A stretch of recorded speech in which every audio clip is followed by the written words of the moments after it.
Okay, so good evening to us all once again.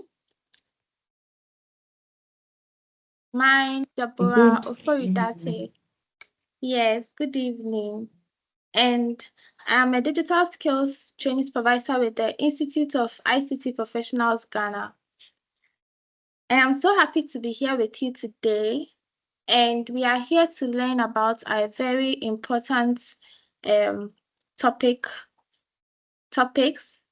that is really necessary for a lot of economical development. And then we have with us here our guests. I'll briefly introduce them and then we go right in. So we have Madam Christabel Boko. She's an IT service years of experience in the IT and telecommunication industry. She is currently the head of NOC in the African Towers, a telecom tower company, and holds a BSc in Physics and Computer Science, MSc in Telecom Engineering, and a certified project manager. So with her skills, you are going to expect to get a lot of insights from her. Can we show her some love? Welcome, Madam Christabel. You're welcome. Thank you. Sorry, I lost my network a bit. Sorry. Thank you. Okay, and then we have another person in the person of Mr. Alex Into. He is currently the Chief Technical Officer of EITBS Limited in Ghana. He leads a dynamic team delivering cutting-edge information security and management solutions to clients in telecom, finance, manufacturing, and services industry.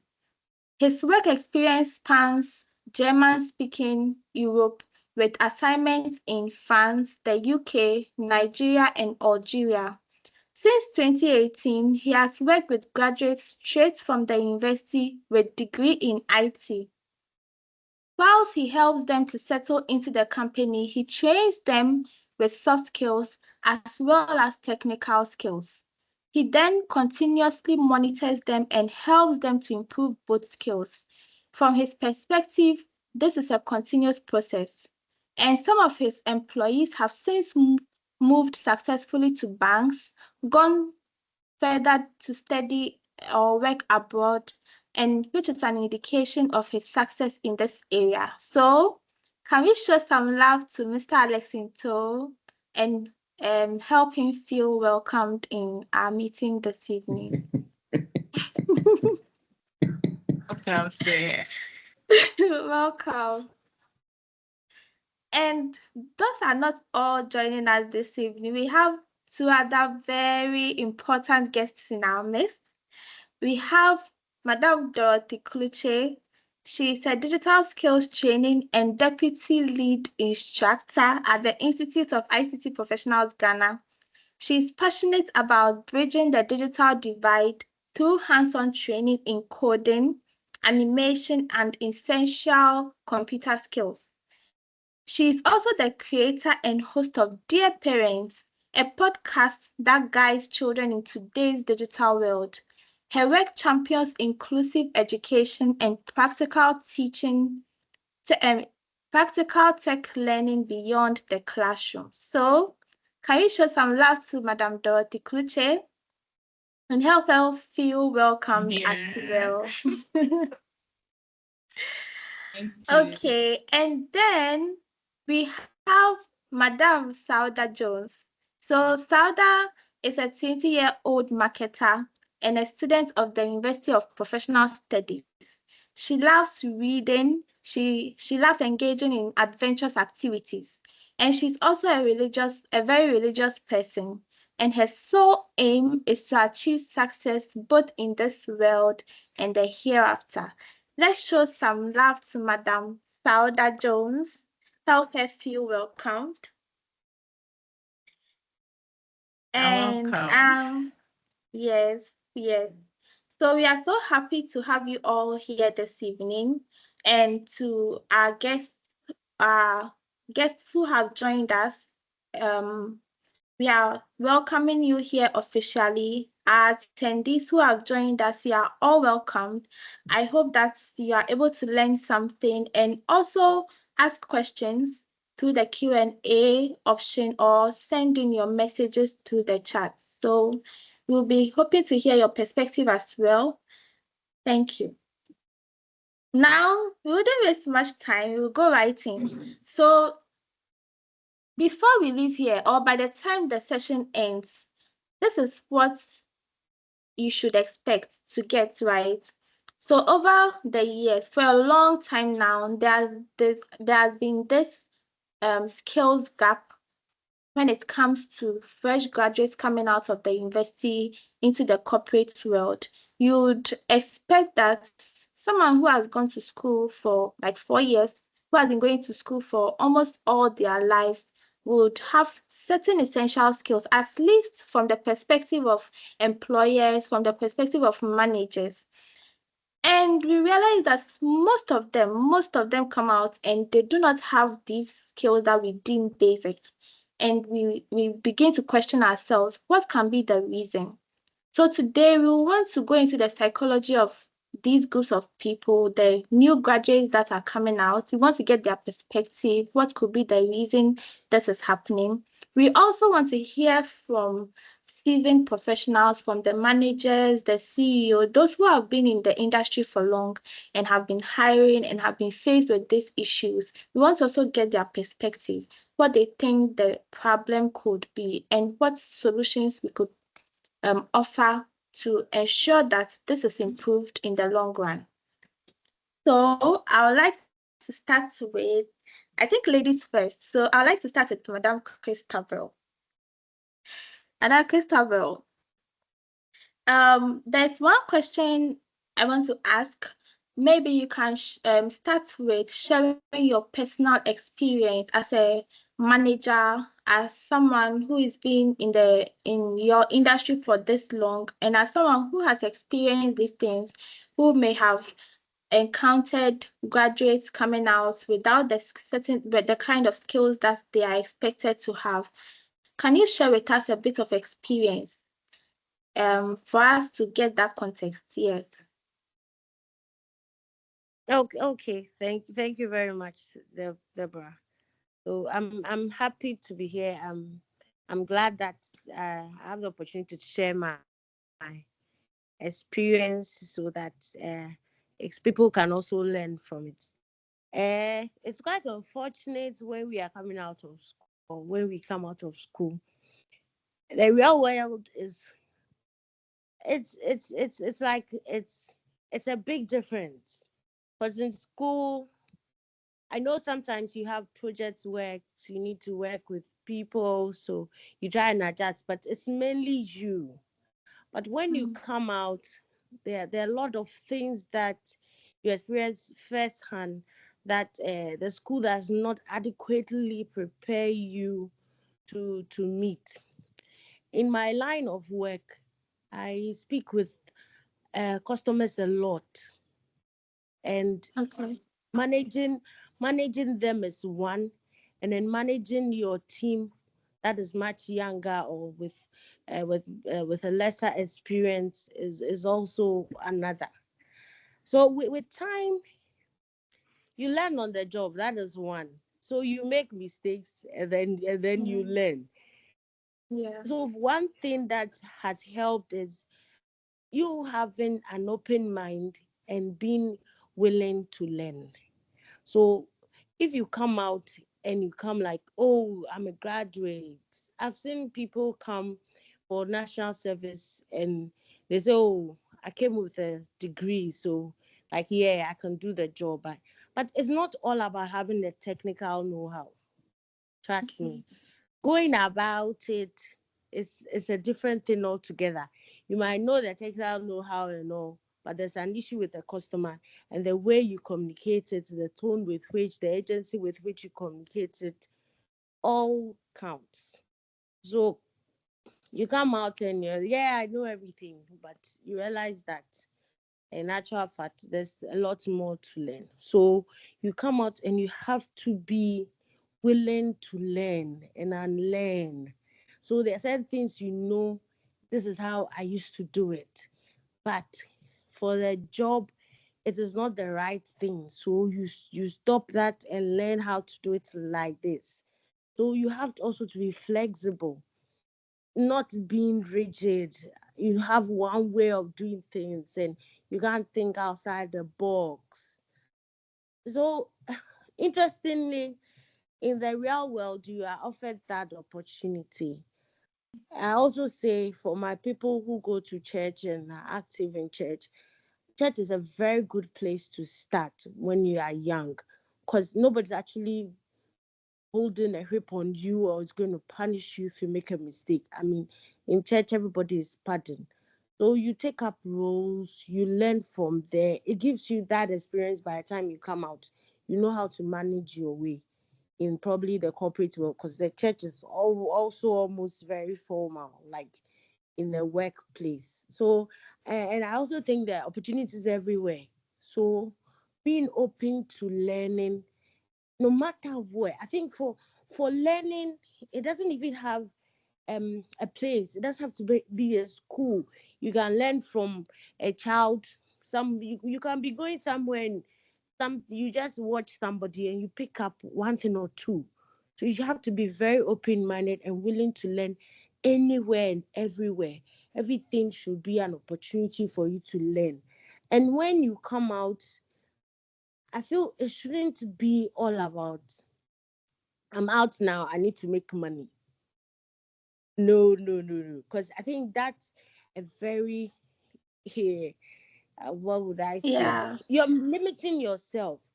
Because for me, I did my national service on campus, Legon campus, the Okay. ICT center. And from there, I I had I developed the interest in networking, so I decided to pursue CCNA. So I went to do that. The owner of the place asked me to be an instructor, so I was there for a while. I started helping him on his bids. I had not done like like tender in a bid or anything of that sort before, but I was just Wow. willing to learn how to put that together, company profile, go and Mm. bid for a contract, meet people, talk to them. Sometimes he will send me to go and collect debt. So like everywhere. So you just all around. It got to a point he said, okay, he wanted me to manage the place. And then I had to learn a bit of how to manage people, employees, do a bit of accounting, budgeting. Everything was like all over the place just because I was willing to learn. And it didn't stop there. So when I was there, like, okay, there's more in this. I want to pursue networking. I want to go into telecoms. I started my masters. My then boss was generous. So I had the opportunity to go to run school and work at the same time. And then Okay. I had the opportunity. I was working. I was having money. My boss actually gave me a car. But I had the opportunity Wow. in a class. I met colleagues who were already in the telecom sector, and I wanted to go there. I spoke to them.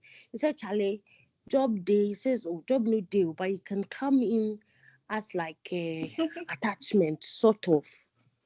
I was like, "Oh, but I Mm. want to learn this thing. But if I'm going, I'm leaving all this and going." I left it. I went to join the then Zainok with no salary. It was just an attachment. Wow. And I got This one, there. you're really spilling the tea. We wouldn't want our listeners to run away with such valuable information too early. So I'm sure that we can talk more about it as time goes on. But I'm really learning a lot, and I'm sure all of us are learning a lot this evening.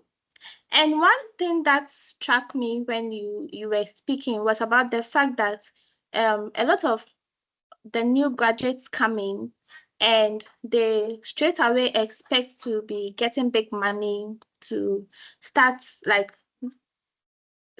coming running, especially with in terms of money and then opportunities. Exactly. But then yes, and also the fact that they are usually focusing on technical skills. So I am a computer engineer. I'm a computer engineering student. I've done 4 years in the university. I have my BSc, and so I am ready to tackle whatever task is in the office. Yeah, But and you had there's usually A's, you that had A disconnect. plus. Mhm.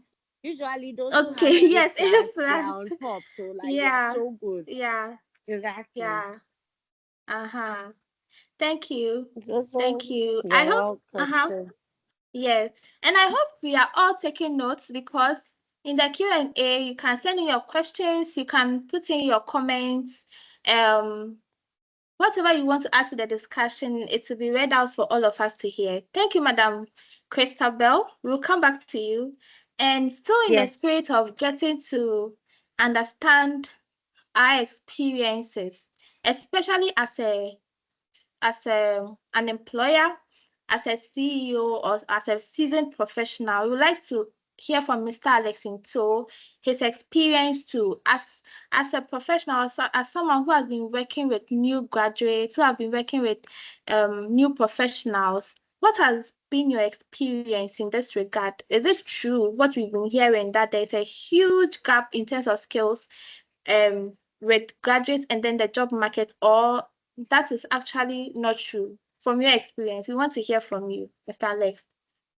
So thank you very much, Deborah, and thank you very much for inviting me. And greetings to the IIPGH team. And as Christabel said, yeah, I can only confirm that there's really a big gap between what the universities teach graduates or completing graduates and what the industry expects from graduates. So, I mean, we can start small by maybe talking even about things like how do you construct an email for an email to look good, because it's not just, having writing the email, which is, it's not just a content. It's also the way it's actually presented. It's a little bit like maybe you go and buy some banku and the fishes and pepper is all around the place. It's not neatly said, pepper on the side, fish on the side, banku in the middle, maybe sliced. It looks good, right? And the same way also, your emails need to look good. So it starts with little things like that. Also, with, for example, how what kind of tools employees, what kind of tools a graduate would have used before. You realize that the Microsoft Office tools is all around the place, but graduates would have less experience with such tools. So I think it's important for graduates to not only focus on the technical knowledge, but also on the soft skills, because you need actually both to be able to actually make an impact. So if you have the technical knowledge and you're not able to properly write grammatically well structured sentences, you're not able to, format your information for it to look good, then it also kind of negatively impacts on the way people see you. So it's important for people who are seeking employment to have such soft skills. We trust that they have the technical skills because they've studied, but and yet it's important to have that soft skills to actually round up the technical skills that you have. So indeed, that's equally important. Because that helps you to really be able to present the work that you have. So a lot of training is needed. And what I would say is that there's a lot of knowledge, for example, on YouTube. Usually, most of the people use YouTube for entertainment. But I mean, you find a lot of resources. So even people like us with quite a lot of experience, we once a while go to YouTube to check maybe how to maybe write a formula in a very specific way. Or, we go back there to always check, for example, even the way your email, should look like, what should be the content. We check all these things. So it's important that as graduates complete or are completing their studies, it's important that whilst they do project work, they don't only concentrate on the content of the project, but also the way it looks, the way it's presented. Because when you come into the industry, you'd always be writing emails. You write emails before you follow up with the call, and not the other way around. So it's just important for you to kind of be able to have the skills. When I started as an engineer, I probably had a different situation. I had some chance to, do some of these courses, but also due to the fact that we did quite a lot of projects whilst we were completing writing our thesis and things like that, we had gathered quite a lot of experience when it comes to tools like that. So we could use PowerPoint, we could use Excel, we could use those other tools, and we could actually basically make our work look good using these tools. So yes, there were certain challenges definitely when we entered, because it was definitely a different level. But through internships, through volunteering work with other companies, through studying, side jobs that we had before starting to work, we were able to kind of bridge the gap. So there's always been going to be a bit of a little gap in there. But I think the idea is to come close as possible to what the industry requires. Because, of course, today, when a company employs someone, they want the person to start working to contribute from day one. And nobody has the time to train a lot, 3 or 6 months before the person starts to contribute. So it's important that already right down from the university, we try to bridge the gap. We can probably say that maybe the universities need to invest a little bit more in that, but we also need to realize that it's our personal development, right? So we need to take this year into our hands and really try to do some investment in there. Whether it means maybe asking people to give you some work to do, or watching those videos and trying your hands on some of the things that you learn on YouTube. Wow. Thank you. Yeah. So much lessons here, so much knowledge here.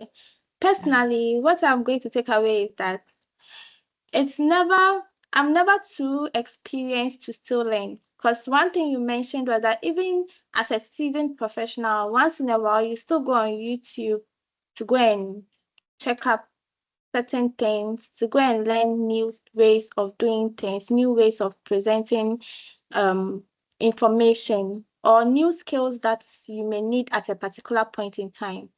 And I hope that this speaks to all of us, that even as seasoned professionals, people are still learning. How much more you as a new graduate, as someone coming into the job market, then like you should be learning a lot, right? And I think you've really answered the question about whether the skills divide that is being talked about is true or is a farce. And it's actually true from your experience. So there are lots of questions that I want to ask you concerning that, but we will come back. And I want us to go to Madam Dorothy. I'm especially interested in what she has to say, because she is sort of a new professional and also someone really, really skilled with her experience so far at the institute. So from that perspective, Dorothy, I want you to so you can even be talking about both sides for both sides, right? Talking for new professionals, looking at when you joined for the first time, certain shocks that you had, like this skill, I had to have this skill and I don't have it. Is it a big deal to even have it before coming into to the job market? And now, currently with your experience and now having people you are managing and the skills gap that they may be having now, how is it like, right? How is it like being in that middle? I don't know whether you understand the question. Yes, I do understand. Okay. So, my story has been quite interesting. I completed UCC 2023 with a Bachelor of Education. Then I had the opportunity to do my national service with the Institute of ICT Professionals, Ghana. And when I had that opportunity, I was like, oh my God, what am I going to do in an ICT company? I did education, so will my skills be needed here? Am I going to will I be able to give something valuable to this company? I was still thinking on how I'm going to fit in. Not thinking, what if things doesn't go on with me? Will I be sad? I was thinking a lot. But then one thing that helped me is I always learn and then ask. So I feel if you don't understand, you ask.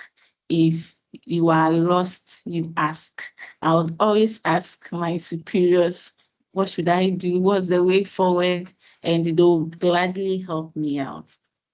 So that's how I managed to fit in with the Institute of ICT Professionals Ghana.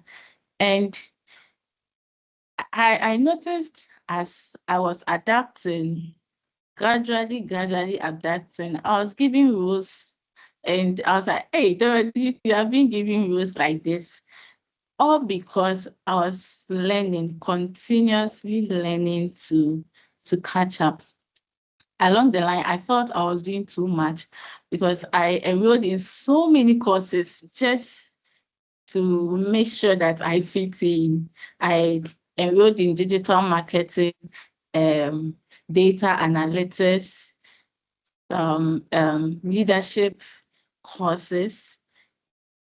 And it got to a point that I thought I was overwhelmed because these courses are so much, work is packed on me, and I had to that I could do all of these. So I had to take my time along the way, do away with some of the courses. I thought, yeah, you are doing too much. You are stressed, so take it one at a time. Things go on well with you. And so fast, I ended my national service. And then I was so happy I was given the opportunity to work with the institute as an employee. Even while doing my national service, I was given a role as the assistant lead tutor of the institute. And this was a big shock to me because I thought, what was I doing? But my boss will always tell me that I earned it. And I thought truly I earned it because I worked so hard, giving in my best for this role or for the position I was given. To talk of experiences, it has been great. I've learned to work with people. I've learned to listen. It's also a skill to listen and then go with what you have to do. My superior will always tell you that if you're being given a task, you write it down. Sometimes I feel I can keep all in head, but then immediately you move to one task, you forget the ones you already told. So he will be like, write your task, always put it down. And that has been very beneficial to me. I've been able to train others in this regard. People coming.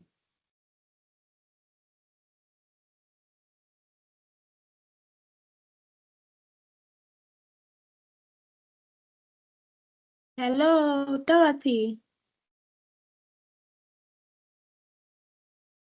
Okay. Whilst I was really learning a lot. How many of us are with me? Sorry, We were really learning. Yeah. Okay, please continue.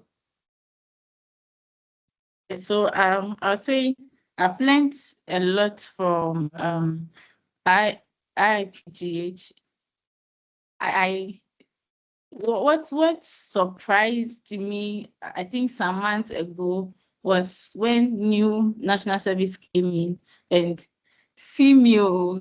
So we had the chance to like unemployment, and then now talking to them about my experiences, and then they were like, "Hey, you were able to say, hey, then you've done well, oh, like this people." And I'm like, "Yes, you can do it. You always need to learn, apply what you've been taught, and then make sure you are up to task."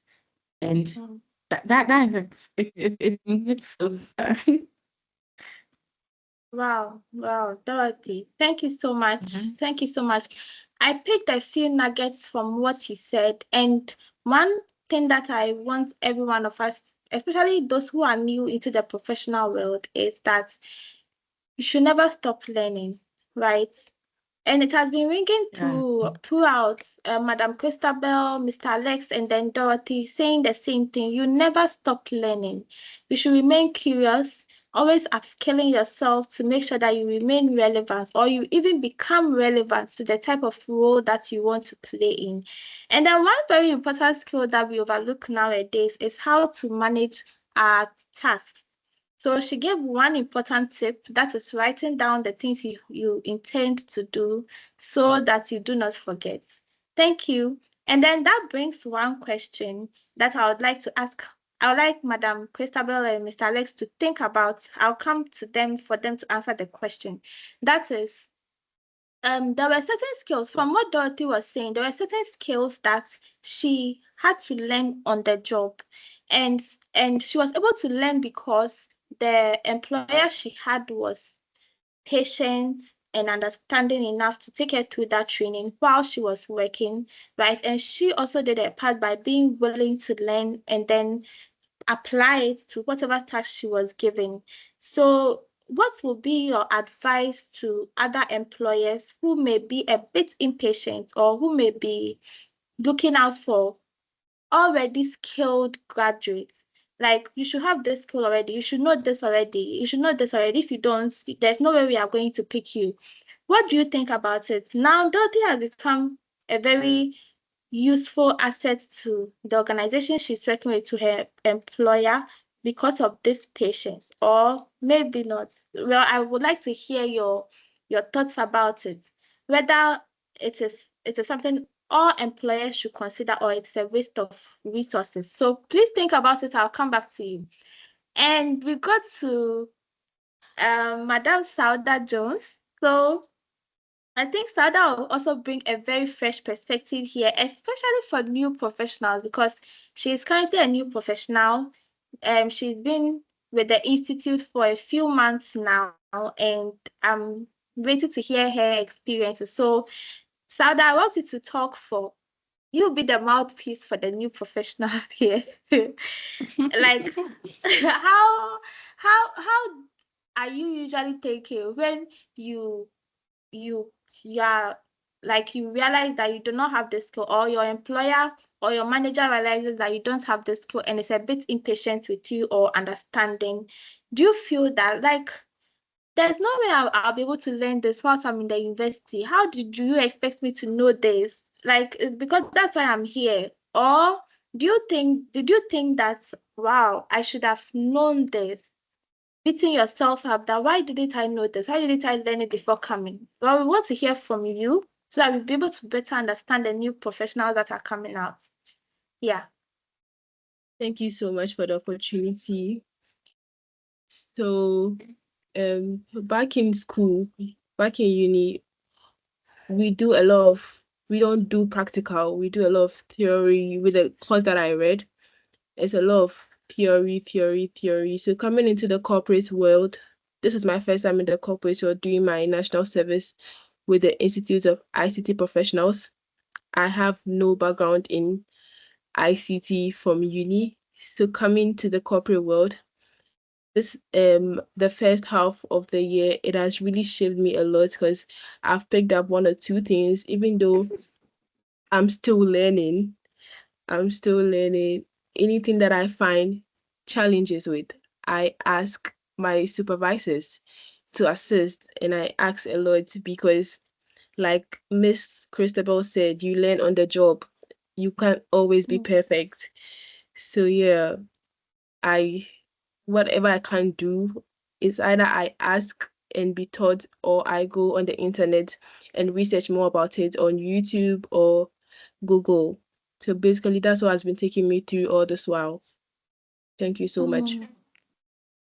Thank you. I would like to hear a bit more. So, what is the usual thinking of a new graduate who has come into the professional environment for the first time, and maybe they do not know a particular skill? Let's say maybe sending an email, or maybe how to even communicate, right? Or how to create presentations. We want to get that perspective. What are you usually thinking about? Have you experienced something like that before? And where did you was it met with impatience from your supervisor at a point, or was it always patience from their end? And how did it feel like? Yes. Not at all. I never for once experienced impatience from my supervisors. They've always been patient with me. Even though back in school we didn't have knowledge on all that, you're open to learning outside of the school.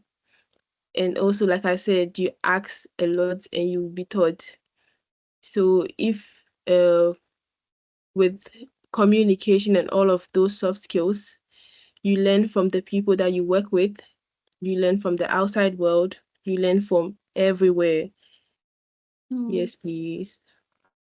Okay, so I'll come back to you. I want you to think about this. What was one work cultural shock that you experienced when you came in the job market that was so different from how you imagined the job market to be when you were in school? So you can think about that. I'll come to you.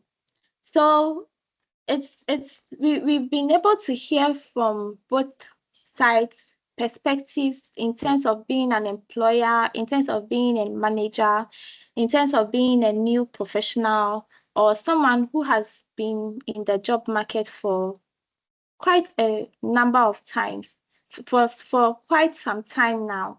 So to Mr. Alex, can you maybe list about or touch on a few of the skills that you deem basic? Like, there may be some new professionals listening to us. Like, if they do not have any skill at all, like a few of the skills that you think this one you should have by the time you come out, so that they at least equip themselves with it before they get into the job market. Yes, Mr. Alex. So thank you very much, Deborah, for that question. So I just wanted to shortly comment on something that Saudat mentioned. Okay. And that was in relation to when you are asked to do a particular task and you don't have any knowledge about it. And she mentioned two things that she does. She would sometimes ask, or she would sometimes search on Google or on YouTube.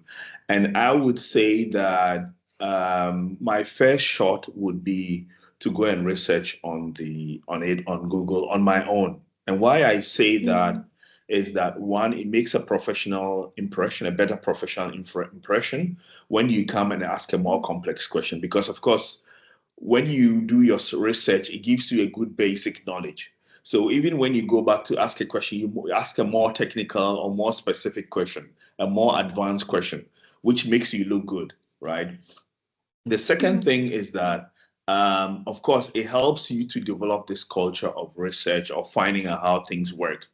And I personally always prefer that someone has done a bit of research on it, on whatever he's been given to do.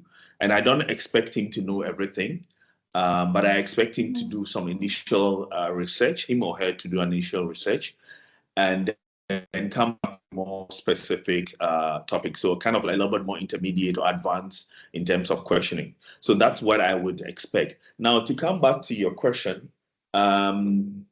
yes, I think it's good to have some basic knowledge on the Microsoft product. So Outlook for email, Excel for either calculations or doing tables, PowerPoint for presentation, and at least these three tools would be, of course, and also Word. These are probably the 4 tools that you need. Later on, and I think I'm not sure whether it was Sauder or it was one of the ladies who mentioned that his boss always asked her to write down what she's been Dorothy. asked to do. It was Dorothy, Yes. right? So Yes. that is, and that's important. And for example, one of the tools that you can use is To Do, which is also part of the Microsoft product. Mm-hmm. To use the Microsoft product, To Do is there. You can actually always key in all the things that you need to do. You can also key in your deadlines. You can key in reminders so that basically you are reminded, and you have it all. You can have it on your laptop as well as your phone. So you basically have all your tasks with you anywhere you go, and that helps you to really keep track of the tools that you do. You need to be able to basically use for the work that you do. And of course, if you're a cybersecurity personnel or someone who did some work or who has studied IT and is willing to go in the direction of cybersecurity, I would also say that it would be best that before you come out of school, you have maybe 1 or 2 basic certificates. It could be something from IC Squared, basic cybersecurity training. And I remember that it's for free, so that would be some of the things you can do. But also companies like Google and other Allison and other companies have these basic certification. So it always shows that you're really interested in what you want to do, and it gives you basic knowledge, so you can actually build on much faster than if you come and you've not done any of those things. Wow. Thank you. Wow. Great. And I am actually happy that you talked about using the to-do list, giving an example of an app that you can use to track your tasks and ensure that you meet your deadlines, because I would like us to talk about meeting deadlines in a bit. And before that, Madam Christabel, how about you? If a new professional or someone still in the university was to come to you and ask, well, there's been this buzz about this skills gap, and I want to be sure that when I'm actually enrolling or applying for an entry-level position, I am a bit prepared at least for the first few weeks or months, and then before I can start learning on the job. What are those skills that you think are non-negotiable? You should have this is basic before you ever think about coming in the job market. Yes. Okay, so thank you. So from what I said, obviously you can't be all prepared, and we know we don't expect any new entry to be good at everything. But as you said, there are some things that are basic that we expect. It takes a lot of patience to teach, and I know sometimes speaking for a few of the impatient bosses who expect that, oh, you're asking too many questions, you should have known this. But there are very basic things that, I mean, when I see, I'm willing to go all the way and help you out and teach you. It is every manager or leader's joy to see his team excel, grow up, and be managers. I want to be able to not be at work and then know that people can hold the fort even without me. So I'm Okay. happy to make sure people are excel. I think there are some very basic things that requires actually zero talent. I mean, things that you don't need to pay for, things that you should actually have. Then things like keeping your word. I mean, if you're a new entry and you come in today, you are saying this, tomorrow you are saying that. It's something that it's a. I know it might sound simple. It might be simple, but it is crucial. Because if I Mm. give you a tax and you come back today, say this morning, saying that you're not keeping your word, you're actually pissing me off. You get what I mean? Okay. So, and those things Yes. you don't need money to. You don't need, I don't know, but I think they are just basic things that you should learn and you should do. And Mm. it's something an attitude you should force to ensure that you have. I know that my colleague has spoken mostly on the technical bits, but these things, I think, it's something that you should learn. There are soft skills you should learn. Something like showing up. You show up early. You are a new entry. You are a new guy coming. You can't be late. You can't go Mm. just get up and not show up to work and expect me to be committed to teaching or helping you, because I want to see some attitude. You get what I'm trying to say? Yeah. Yes. Yes. Yes. Yes. This is Exactly. like, So that is. sorry, you can go on. Oh, no, you come in. I didn't Yes, mind at with all. the skills, should I say skills that you mentioned? I would say they are quite unusual, but really, really necessary. And like what you talked about, like keeping your word. When you say you do this, you make sure that you do that. You don't come back with excuses. Or ensuring that you are showing up to work on time and even showing up at all. Because um that is one thing that I actually was shocked about at a point, that someone can decide to get up or one day, a work day, not show up to work and not say anything at all. Why you are not showing It up? happens. It Yes, happens. yes. And I It guess in happens. their minds too, a whole new thinking will be going on. Like they find it normal, and then in our minds too, we think like, why would you even do this? So I'm glad we are having this conversation today. Yes, you can go on, please. Okay. I also want to touch on checking your work twice. So Okay. you are sending an email. Even me, for now, I've sent a lot of emails, but I still read it out loud. I read it out to somebody. How does this sound? What do you understand by it? Okay, so I read it through before I send. So check your work twice, go through your work. I mean, you are a graduate. I know you'd make mistakes, but certain mistakes are pardonable. I mean, some spelling mistakes or some sentences. I don't know if there are certain things that even if you don't know, read it out loud to somebody, recheck it before you present.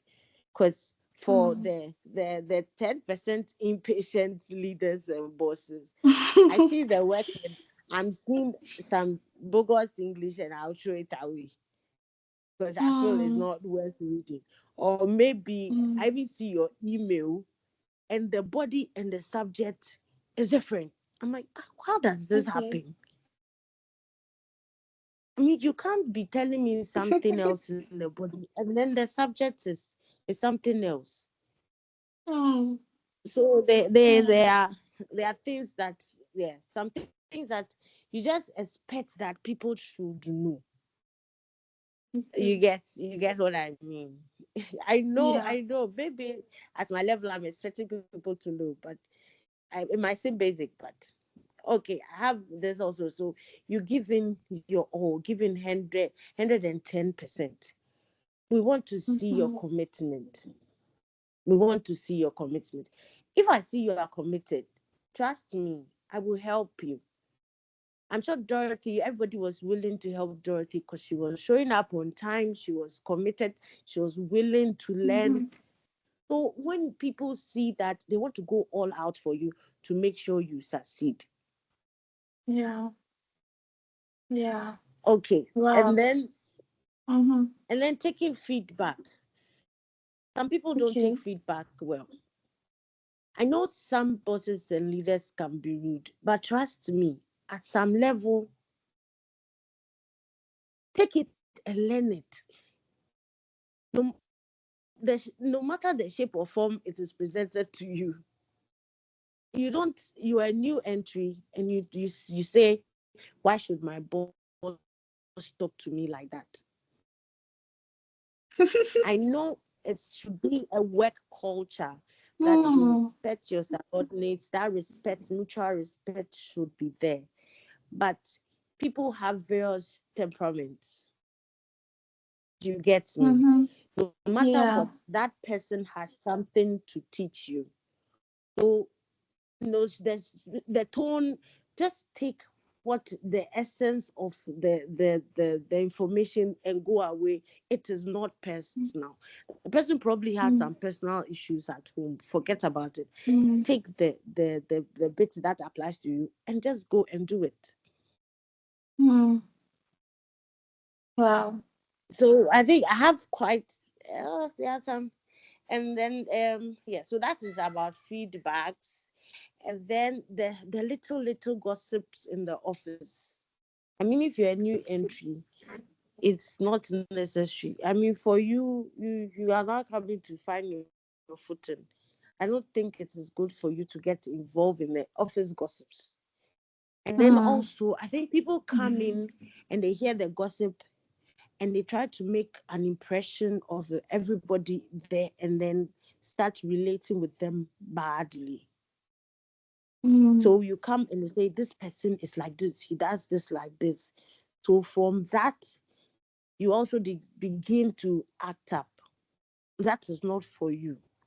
I believe that everybody relates with the other person differently. The way I relate with you is from the way I relate with Dorothy, because everybody's temperament is different. So I might relate to somebody better. This would be bad because of maybe the energy and the vibe I'm getting from that person. So you don't expect him to relate with everybody the same way. Just make sure you are on his good side. I went for this training once, and the trainer told us that they wanted the boss to sign some documents for this project. And anytime he goes, they have issues. Go. I don't like this one. Go away. I don't like this. And so he decided, okay. So one early morning, saw the boss coming, and she looked really cheerful and all that. So went up to her, and she just said, "Oh, this is nice. Just signed it and went." So realized that no, I think if I catch this lady at this time and in this mood, all my documents are signed. So he stuck to that time. And in the morning, I'll catch him and get him to do my first before the issues of the day come to distract him and then start putting me off in the afternoon. So you actually need to learn to manage your boss. Every so you have to know your boss and learn how to be on your bosses or your leaders better good side, so that you can always be in a position to receive from them.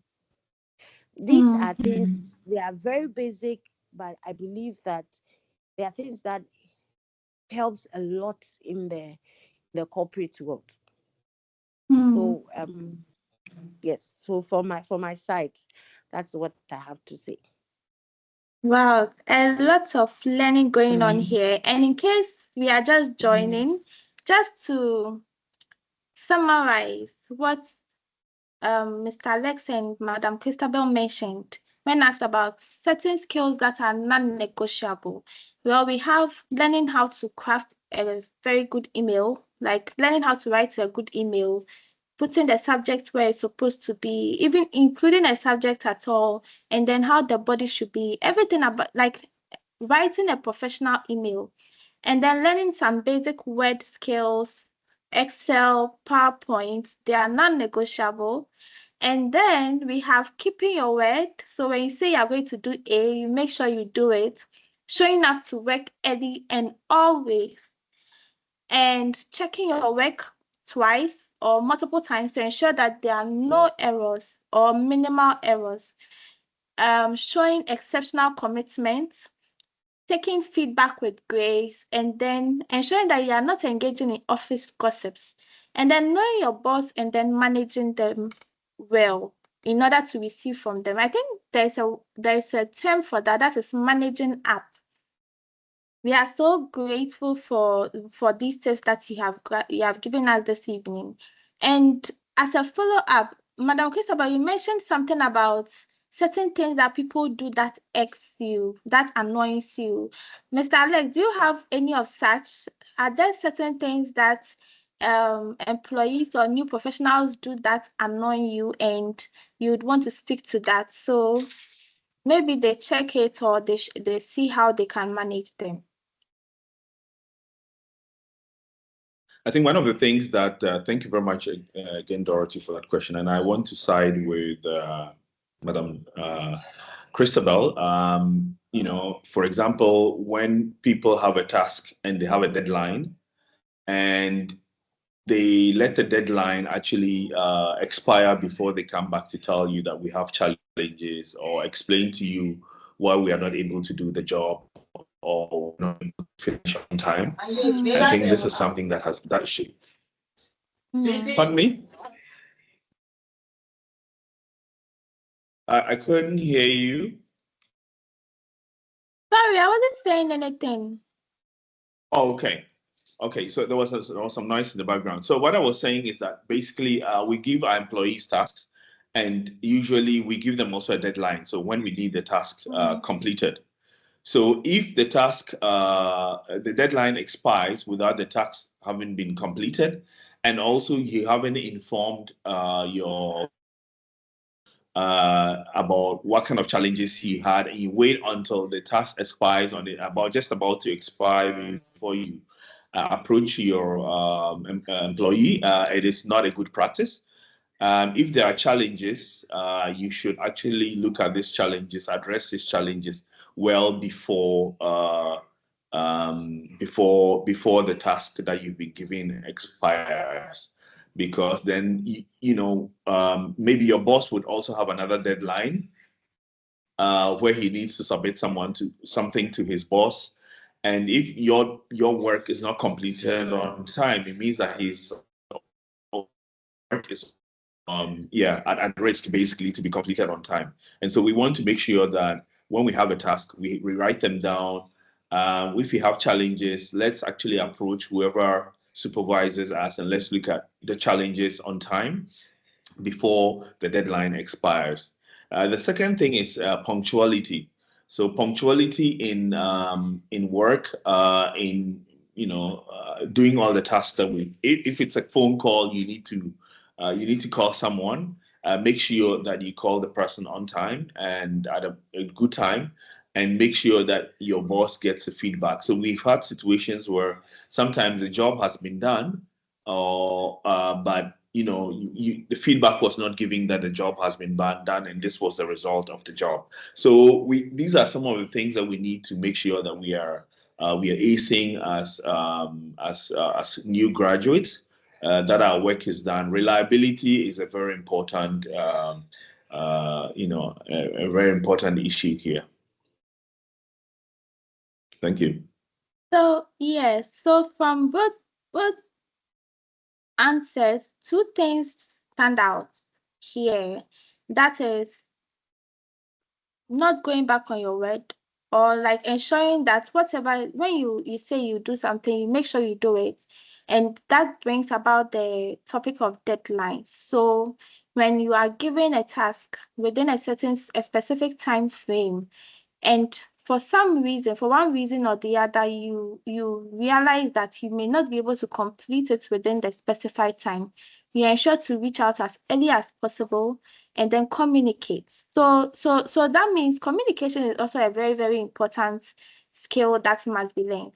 So I hope we are noting down the points, we are catching the nuggets that are being delivered here.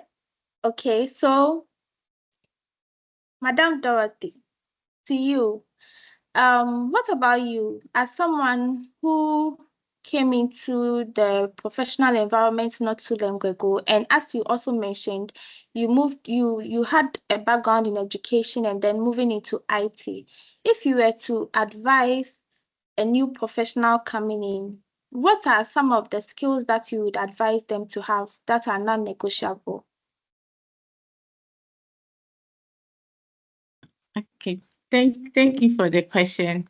Isabel, and then so Alex have mentioned a lot. I would like to touch on two. Firstly, checking your email frequently. Some people will be like, this is a Gen Z world and everything you have to send to me via WhatsApp. But then this is a corporate world, and checking emails frequently is very important.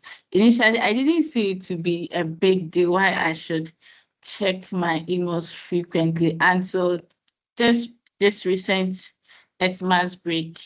And then an email was sent to us that our break has been extended. And I actually saw the email, but then other interns didn't see the email. So they actually went to work and then called me that there is no one at work. Where are we? And I was like, we're on break. Oh, didn't you see that email? That's when I was like, oh, so these people didn't check their emails to see whatever that was sent to them, and they missed out. So we think maybe it's not necessary to frequently check your email, but then it's a very big deal in the corporate world. Someone might send you something very important to work on, even a school application, and then you might not check your email and the deadline might be passed. So checking email frequently is very necessary. And then I'd like to touch on the communication skill as well. When I started with IPGH, one thing that I feared was letting them know my mistakes. So I've made a mistake, and then I am scared of the reaction that my boss is going to make, or a statement that my boss is going to make. And I'm like, can I say this? How should I say it? I'm scared. But then at the end of the day, they would eventually know that this mistake was done, and it will make whatever they had to say more, because if I said it earlier, it would have reduced the tension. But then you waiting for them to come and find out is something serious. So however the situation is, whether big or small, just communicate it. Let them know that this is what you've been faced with. And if they have any advice for you, any points for you to do to move on, then you go with it. These two are okay for me. Thank you. Wow. I hope we are noting this down. Checking your emails. Imagine that these interns had checked their emails. They wouldn't have spent so just a small something that you may think is small as checking your email could cost you your time and money to board a vehicle or buy petrol in your car and then come to work, only to realize that wow, work hasn't resumed yet. So that is a very, very useful thing that all of us should take, if nothing at all. And to Sauda, how about you? So you have been in the professional environment for quite for a few months now. And what advice would you give to your fellow new professionals, those who are now about to come in? What are some of these non-negotiable skills that you think they should have before coming in? Thank you. So one thing that I'll say is that I learned over my time there is the corporate world is like a fast-paced environment. So you might find yourself like juggling with multiple projects and deadlines that you have to meet. And like Mr. Alex said, you can input your activities in your to-do list so that you can set deadlines for yourself. and also do it early so that you can cross-check later and make sure that you've done everything well. You don't wait until the very last moment. So Okay. yes, make your to-do list, schedule your time very well. Basically, that's it. Also set goals for yourself. Take accountability, because you'll be held accountable for every project that you present, or every assignment that you've been given, or tasks being delegated to you. And also evaluate your own self even before you go to your bosses. So yes, that's it for me. Wow, I like the last thing that you said. Evaluate yourself before you go and present the work or you go to your boss. That's one useful nugget we should keep. So I am during our conversation, there has been the mention of deadlines. I think we have exhausted that to some extent.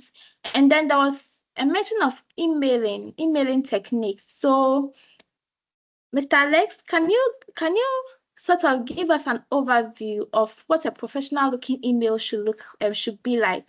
So if there's a new graduate listening and they may send an email they think is okay, and it goes and it doesn't meet the standard, what can you, like, how should an email be to be universally accepted as this is a standard professional email?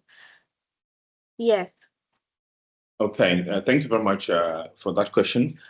I think, with the email, you start already with the addressees, so who the email is going to, and you want to make sure that you don't unnecessarily burden other people with emails. So you want to make sure that the email is sent to only the people who the email matters to. So not just sending the email to just anybody in your team, but the people that the email matter to. The second thing would be the subject. So the subject should be precise and concise. So what I mean by that is, you can, for example, write a subject as report needed. Right, that's too general. It doesn't tell you what kind of report is needed. But when you say, I need the report for financial year 2025, or for the month of June or July, about, I don't know, maybe like number of cars we sold, then it's actually more precise. Whoever gets that email knows exactly what the email is about, right? And then we come to the content. And maybe before I even go to the content, there are one or two things. We have the CC as well as the BCC. And we need to make sure that we use them wisely, so that there are no issues. And when it comes to the content, the email would have an addressee, so Dear Sir, Madam, or Dear Deborah, for example, or maybe a number of people. And then the first line should be a greeting. I hope you're good, or this email finds you well. And then the next line should be then requesting exactly what you need. And let's try to keep it very precise and very short, because time is of essence. And then, of course, the conclusion. I look forward to hearing from you maybe soon, or maybe in a particular date. And then thank you very much. And then your name, of course, role, and maybe address of the company or something like that. So this would be the standard setting. And we want to make sure that we're leaving at least a space in between. Dear Sir, Madam, dear Sir, Madam, we're leaving a space in between I hope you're doing well. And then, of course, the body of the email, and then a space, maybe one line between the body of the email and the conclusion, and then one or two lines also between the conclusion and your name and role and etc. And we make sure that we always conclude with sincerely, yours truly, whatever you prefer, but it should stay formal, so that because it's a formal email, and unless of course you are very close or very friendly with the person, then you go into friendly mode. But you want to make sure, also because of the fact that other people would be on the email, you want to make sure that you keep the formal tone. in completing your email. So this will be some of the things that you need to watch out for. Okay, and can you briefly touch on the CCMB? You mentioned CC and BCC for the benefit of those who may not know what it is. Can you briefly touch on that and what they are used for? Right. So the CC actually is called carbon copy. So, I mean, it comes from the days when we had, when you write a receipt and you put one of these black carbon copy things in there so that whatever you write on the first page will actually appear on the second page. So that's a concept that was used. It's still actually being used, for example, for receipts. In the email world, a carbon copy or CC, when you CC Deborah, it means that you're sending, for example, the email directly to Alex Into, but you put Deborah on CC, so Deborah would also see the email. Or do you usually would expect a response from Alex? For Deborah is just actually for information in that case. And then the BCC is the blind carbon copy, which means that you want other people, apart from Deborah, to know that this is what is happening, but Alex and Deborah, who are on Deborah, who is on CC, and Alex, who is the main person, should not actually know that you sent that information or that email. You're sending that email to Kwejo and Abena, so to say. So the BCC is not visible to Deborah and to Alex. I hope that explains it a bit. Yes, and then someone will ask, so, but why would I want to hide? Why wouldn't I want someone to see that I'm sending an email to another person to use BCC? So maybe you can shed some light on that. What would call for me to use BCC? Why would I not want someone to see that I'm sending an email to this person? So you might have, for example, people in the company that you're working with, but they are just for information purposes, and you also do not want to bloat or let everybody know who is actually also seeing this email. It might also be for maybe proof purposes. So sometimes, for example, the people that I work with, when I'm sending emails to other people, I would BCC them just for the purpose of informing them that this email has been sent. They shouldn't do anything. They shouldn't take any action, but they should be aware that also these people are informed. For example, I might be dealing with an employee, but I want a witness in my dealings with that employee. So I could put someone on BCC who is also an employee who has the right to know what is happening, but not necessarily allowing the person who is on CC or the main person I'm sending the email to know exactly what is happening or who I'm sending that email to. So this will be situations where you can use BCC to actually inform other people without the person you're addressing to the email to know who also is receiving this email.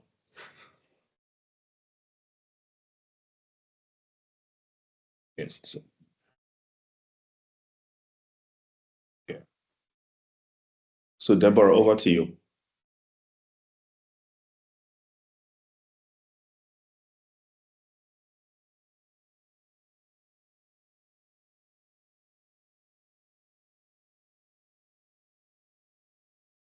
I think Deborah has fallen out. I don't know whether she's got an assistant.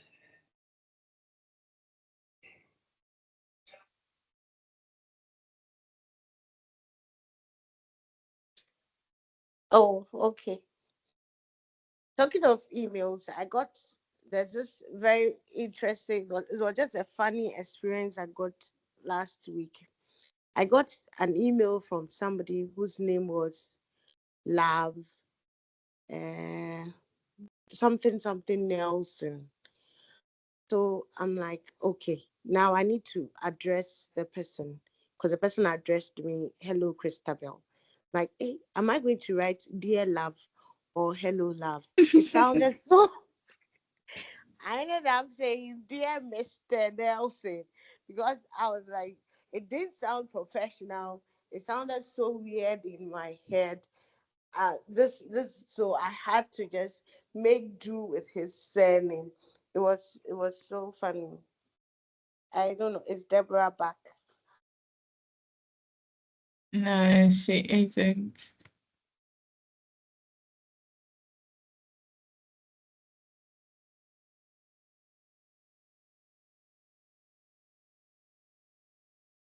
Will somebody give her a call? Yes, I'm doing that. Okay, thank you, Dorothy.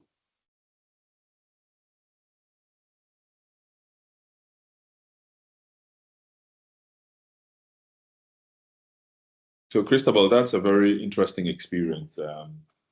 Yes, sometimes you don't know how to address people because of the names that they have, and you don't want to make the wrong impression.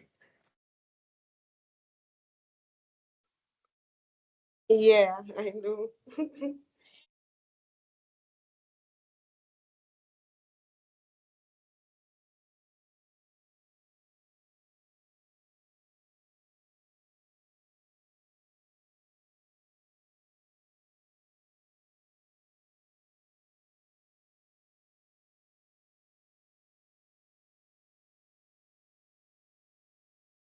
She's rejoining. She had network issues.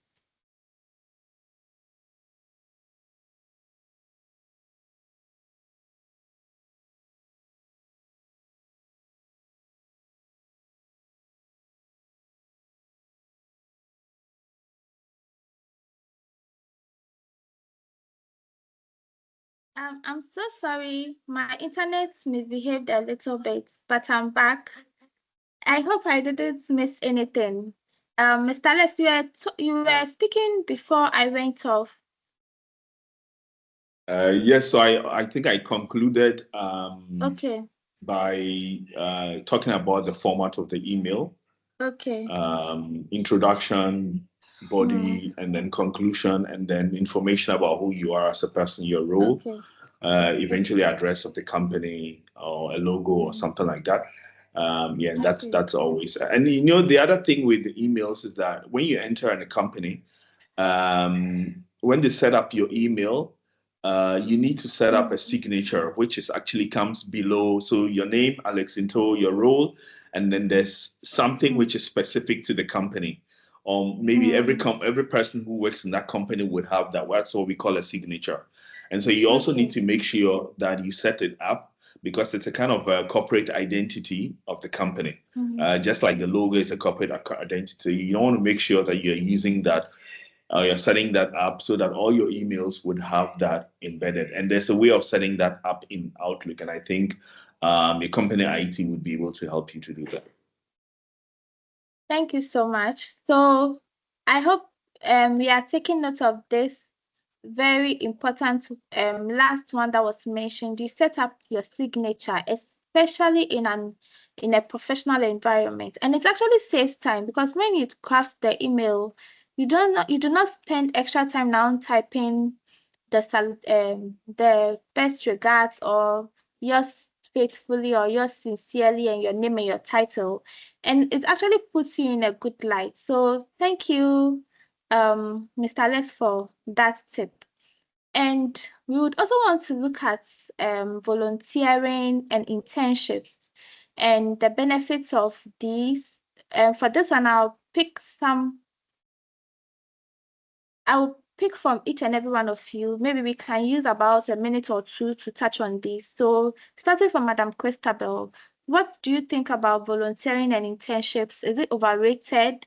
Is it something that, as new professionals or even as undergraduates, as people now coming into the job market, what do we stand to gain from volunteering and interning? Is it a waste of our time?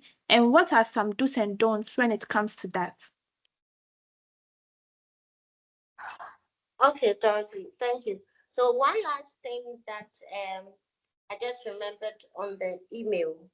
So Mm, for for corporate places, when you are going to be out of office, you have to make sure you have set your out of office notice. And Mm. might look really light, but it's very essential so that people will know to contact whilst you are away, and even knowing, informing them that you won't be around to handle their requests and yeah, the usual. So Okay. setting your out of the office when you are away on vacation is it's also important in the corporate environment. Mm. So Mm. moving on to internship, is that internship and volunteering? Yes. Uh-huh. So earlier on, I was mentioning that the church, as we see it, is a very nice place to start to volunteer Mm. and to learn. And as I mentioned, you learn everywhere, anywhere. When you're a volunteer, nobody's going to catch you for doing something bad. All it gives you is benefits. Mm. You just you learn. That's basically it. I think if you are young, you should just be hungry for information, for knowledge. And Mm. it is very important what you give your time to. Mm. Make sure you are redeeming the time. That instead of staying home on a vacation, just going out, being on your phone, going out, being on your phone, or maybe even if you want to learn on your own. But it's good to go out, relate with people. That's where you learn the communication, you learn the teamwork, and then you get to know so much more when you give your time to things like that. So things like leadership skills. Most people who are now leaders started from probably being a leader in church and then going to SRC leader, and so it's gradual. It helps you learn, and then it helps you to also discover yourself, your potentials. Because if you are sitting there, you're not doing anything, you don't know what you're capable of until you're given the opportunity to volunteer out of your comfort zone, to use your Mm. time to benefit people and also gain knowledge. Internships Mm. are also very good. When you are in school, before you come out, you should have done one or two in some companies to learn about the corporate environment. I think most people are just too comfortable where they are. Like, yes, I'm waiting till the D-Day to perform the magic. No, it doesn't happen. It's since practice makes perfect. So you don't start one day and be an expert in something. It is always moving one at a time. And Mm. it is in volunteering, in internship, that you get that opportunity to work on yourself, to learn, to correct your mistakes, to know your Mm. weaknesses, to better your Mm. strengths and manage things. So it just helps you to discover yourself, to learn about Okay. yourself, to manage people, to make you a whole person. So you come Okay. out from school and you are baked nicely Mm. because you are all around, you've gathered information. Mm. So it's a very good thing. It's very good. So when you have the opportunity, take it up. From level 100 in school, I went to ECG. Okay, sometimes you bugger and go and see the hard lives more. You learn from there also. So every Mm. opportunity to work, to do, take it up. Don't waste your time. I think we are wasting too much time on unnecessary things. Let's Mm. get occupied with things that will help us get to where we want to go to. Great, great. And Mr. It's Alex, essential and it's very oh, crucial. sorry, I thought you had finished speaking. Oh, Okay, I'm done. I'm done. Yes. okay. Thank you. So, Mr. Alex, I want you to speak from this perspective that there are a lot of undergraduates nowadays who do not see the benefits of internships, of volunteering, they would, I think in the beginning of our conversations, one of us mentioned the fact that, I think Madam Christabel, you mentioned the fact that people come into the job market already expecting big money, not willing to sacrifice something to gain something. So, Mr. Alex, what would you say about this phenomenon where people are actually not willing to serve for free? They see it as, why would I waste my time and go and volunteer and intern when I'm not getting anything in return? And they are looking at the monetary value that they're going to get in return. So what do you say about that, and what advice will you give to such people with the people with such thinking?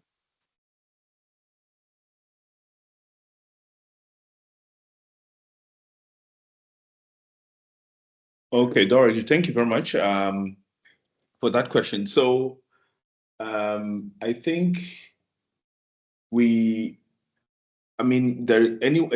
everybody needs money somehow, but I think one has to see that there are certain certain things that needs to be done before the money comes. Basically, let me put it that way. So what I mean to say by that is, who should pay you if you don't have the skills, right?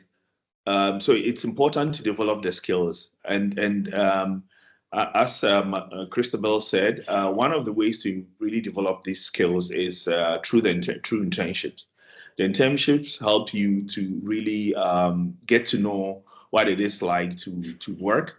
Usually as an intern, you are very much in a protected environment. Not all the tasks are given to you to actually work on. They make sure that they give you tasks which are not too overly complicated, tasks that you can manage so that you can also complete it, right? Now, the internship also helps you to, for example, understand a bit what kind of career you would like to follow. So you might, from school, you might want to be a pilot, for example, but you do an internship at the maybe a flying company, and you realize that, hey, this thing, it takes a lot of time, a lot of hours. You're always away from home. Is it really what I want? So that internship actually helps you to be able to understand a little bit more the requirements of the job or the career you want to follow, right? And this gives you a bit more information as to whether this would be the right thing for you to do. You might also have certain traits or talents that you probably were even not aware of, right? But the internship will probably help you to develop or to find out, actually discover. That's probably the better word, to discover these talents.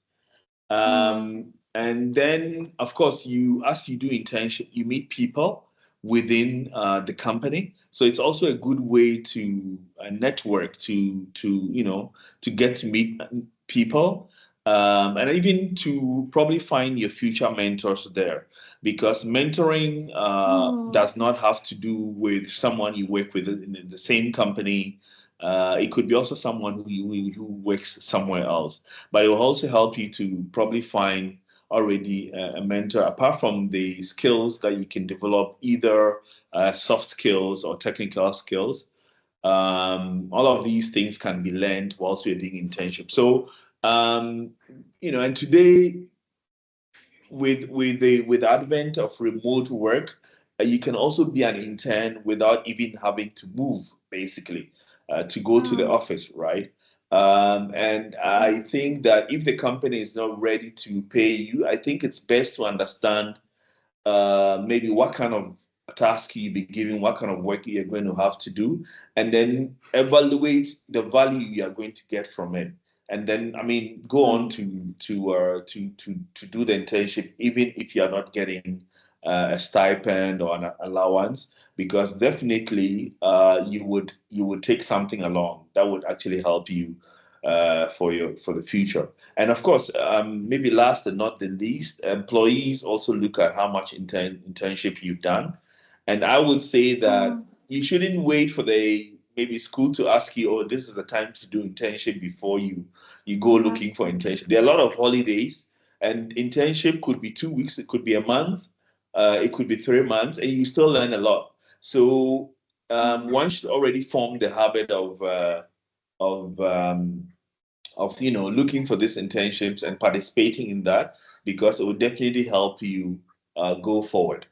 And if it's a remote internship, fair enough. If it's something that you have to be on site, that's also good. One should, focus more on what one is going to learn rather than, on the money that you're going to get. So that's some of the points great. I'm thinking about it.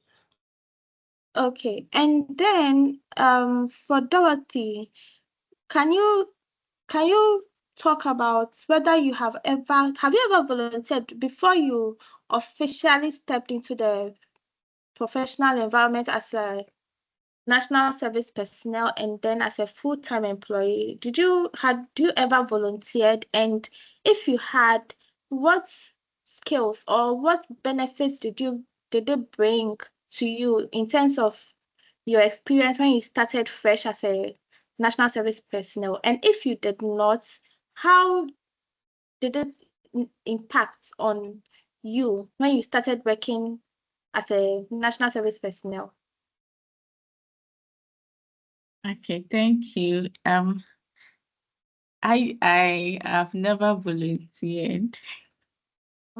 I did one internship with a school my mom was heading, and it was because my mom was heading the school. That's why I even did internship over there. I didn't really grasp why people did internship when I was in school. And I actually had mates who would always go for internship later. We come back to school and they'll be like, hey, I went to do my internship. And I'll be like, internship for what? But then I didn't know I was missing out all this while. There were skills that my roommate could easily do it back in school. And I'll be like, hey, where did she learn this from? How did she know this? I was missing out. I didn't know it was because she volunteered, because she put herself out there to learn and then to intern. That's how she got the skills. So because I didn't intern or I didn't volunteer with any company, I was starting afresh with national service. I was lucky. I was ready to learn. That's what helped me. Otherwise, I don't know what would have really happened. Yes. So internship it's a good skill. When I see people write to IPGH to intern, I'm like, wow, I should have done this long time, but why didn't I? And when they come in, the skills they get,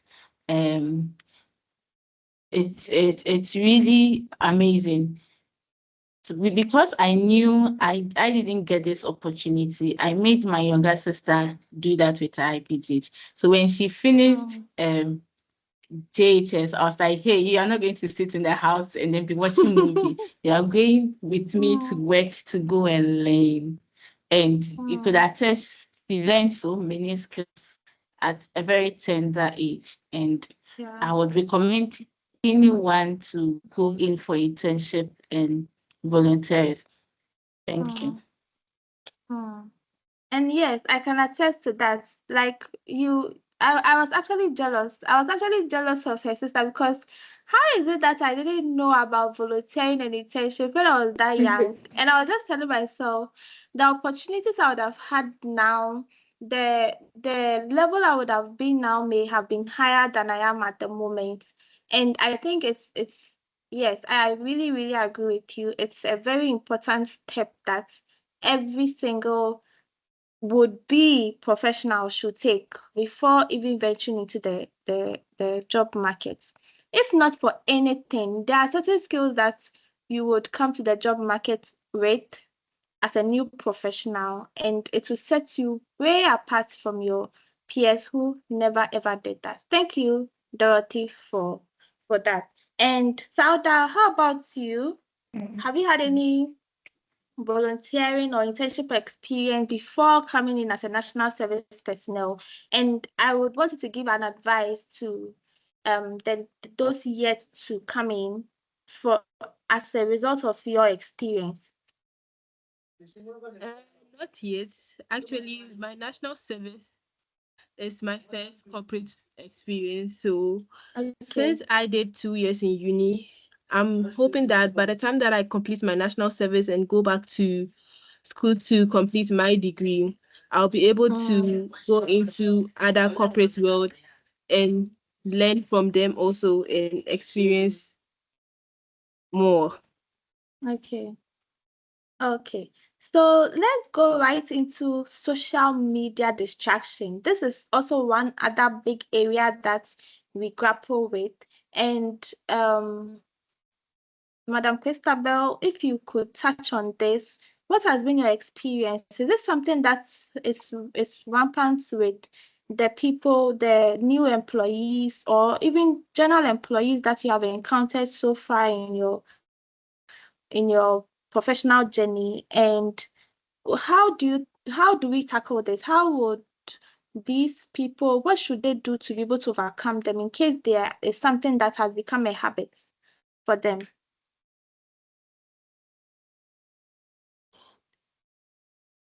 For okay, I'll talk. If it has become a habit, it's quite it's that means it's probably causing a lot more harm than good. Social media is good.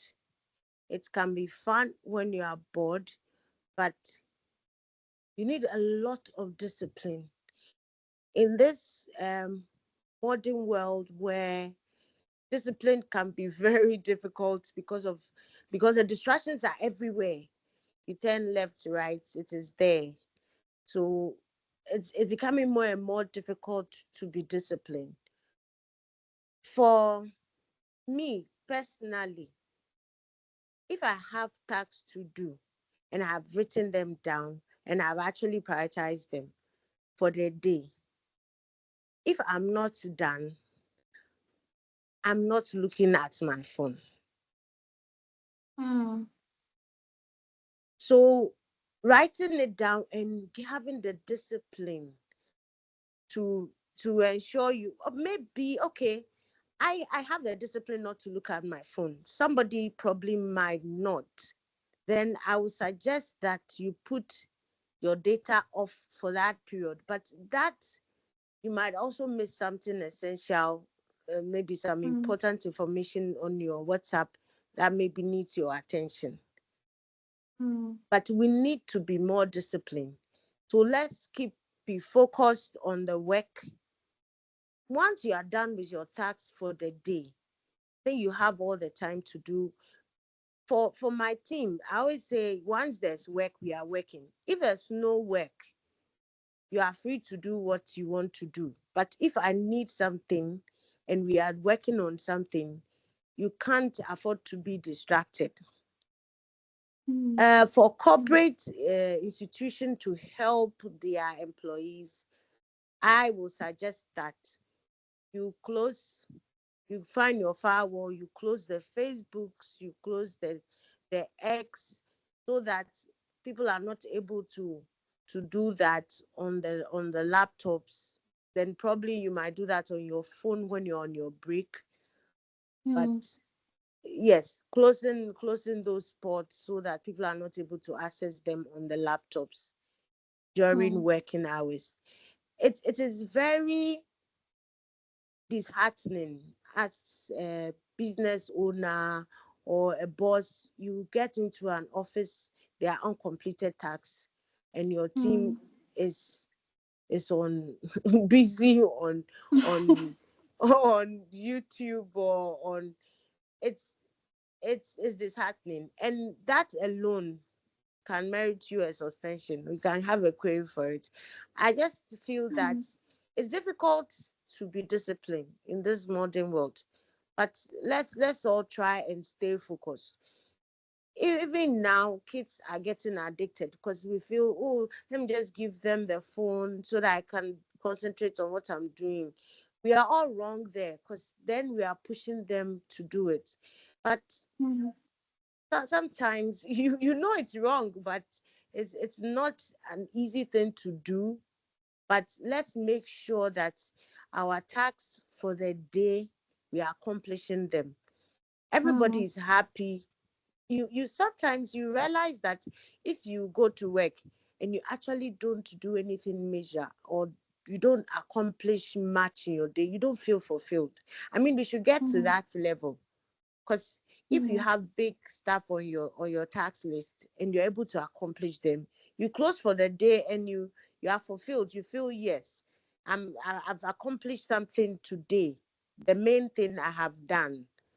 But if you come and the whole time you only start on watch Facebook, TikTok the whole time, empty head, you don't, I don't think that will give you that fulfillment.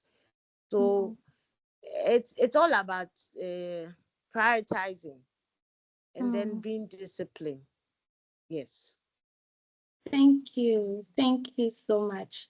And Mr. Lex, I am for the new professionals coming in, since social media is distraction, or spending so much time on social media during work hours is something not accepted in the work environment. For our students, so for those who are still students in the university, what are some of the practical tips that you can give them to be able to manage this, I'll say, canker, so that they do not come into the work environment with it? And yes, what advice would you give to them concerning this?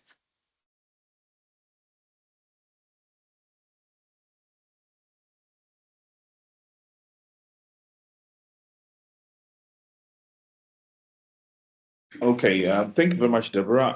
So I think there are a couple of things. So I, for example, use social media for work, right? But I also realize that there's a lot of distraction, as Christabel said. And I totally agree with her. There's a lot of distraction that can take place with social media. You go to look for a particular information, and before you realize, you're watching somebody's videos and laughing and things like that. So what I've found out is to use something we call time boxing, or you can also call it time blocking. So when I go on social media, I tell myself I'm going to spend 30 minutes on social media, and then I put something like an alarm on, either on my phone or my computer, and I make sure that the moment that alarm rings, I kind of cut off. So that helps me to keep my social media consumption in check. And I make sure that, okay, before that alarm happens, I should have done whatever I need to do. Even if I've not completed, then that 30 minutes is gone, and I need to really have another slot for that so that I don't waste too much time. So that's one of the strategies I use to reduce my consumption. But I also make sure that when I use social media, it's not too much for entertainment, but rather for specific tasks. So I go there to look for something very specific. I don't just go there to surf or to look around what is there. No, I go there to search for ABC, and when I'm done, I'm out of it. So that's some of the strategies I use. Okay, and then Sauda, I'll come to you in a bit. I would want you to advise. So you are, the role you have in the institute is as a marketing executive. So you are mostly, your work basically involves the use of social media. And for such people, what advice would you give them on, like, knowing when it is a distraction and when they are actually using it for work, and how they can overcome that so that they do not use that as a leeway to spend too much time? So what practical things do you do as someone whose work mainly revolves around social media to make sure that you aren't being distracted by it when it comes to actual work in the office or even professionally developing yourself. So think on that for a minute. I'll come back to you. So Dorothy, how about you? How do you manage your work hours to ensure that social media doesn't become a distraction? And was that a problem when you started working for the first time? And how were you able to overcome it for someone who may be in a similar situation? Okay. That wasn't a problem for me because already I had so much on my table to work on.